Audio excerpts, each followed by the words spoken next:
So, what to say niya, tuturuan ko kayo mag-moonwalk gamit ang sapatos.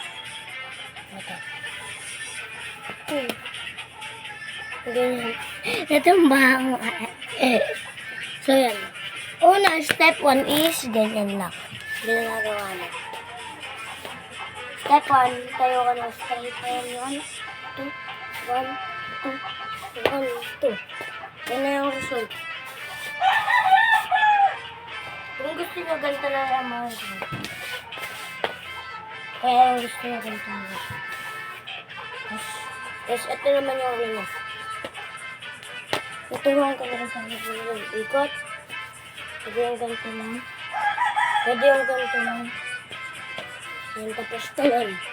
Kahit ano gusto nyo. Basta na ka ganyan. Tapos sipa.